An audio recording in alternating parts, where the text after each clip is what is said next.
आणि आता थेट जाणार ठाण्यामध्ये.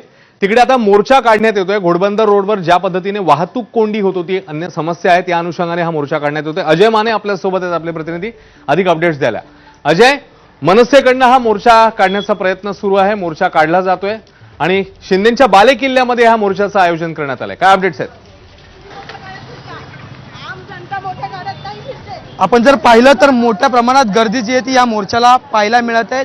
ठाणेकरांनी दिली सत्ता, सत्तेने दिले खड्डे, प्रशासनाचे भ्रष्ट अड्डे चोहीकडे, अशा प्रकारचे प्लाकार्ड जे ते आपल्याला पाहायला मिळतात आहेत. टोविंगवाले झाले बंद, मती झाली गुंग, शोधती नवे नवे मार्ग कॅमेऱ्यातून, असे सुद्धा जे ते प्लाकार्ड आपल्याला पाहायला मिळतात आहेत. मनसेचे अविनाश जाधव सुद्धा या सगळ्या मोर्चात सहभागी झालेले आपल्याला पाहायला मिळत आहेत. आपण त्यांच्याशी सुद्धा बोलणार आहोत. अविनाशजी, खरं तर एवढ्या प्रमाणात गर्दी या मोर्चात तुमच्या दाखल झालेली पाहायला मिळते, महिला सुद्धा आहेत. मला असं वाटतं की हा ठाणेकरांचा मूळ प्रश्न आहे, ट्रॅफिक. मागच्या 8-10 वर्षापासून ट्रॅफिकमध्ये ठाणेकर प्रचंड अडकलाय. आज वसईवरनं येताना 4-4 तास लागतात, भिवंडीवरनं येताना 3-3 तास लागतात. तुम्ही दुबईला पोहोचू शकता, पण ठाण्यावरनं डोंबिवलीला पोहोचू शकत नाही.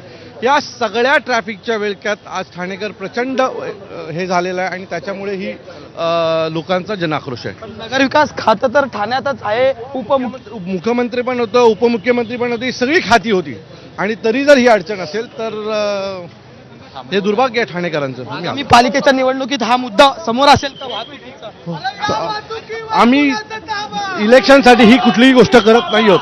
आम्ही ठाणेकरांसाठी खर्च ठाणेकर अडचणीत आहे. आपण जर पाहिलं तर अनेक जण या मोर्चात जे ते सहभागी झालेले पाहायला मिळतात आहेत. मोठ्या प्रमाणात जी गर्दी आहे नक्कीच अजय, मनसेकडनं हा मोर्चा काढण्यात आला आणि जसं आपण बघितलं अविनाश जाधव यांनी देखील आपली भूमिका, पक्षाची भूमिका मांडलेली आहे. धन्यवाद अजय या सगळ्या सविस्तर माहितीबद्दल. आणि आज बातमीसोबत एक छोटासा ब्रेक घेऊन लगेच परत येतोय. पाहत राहा एबीपी माझा.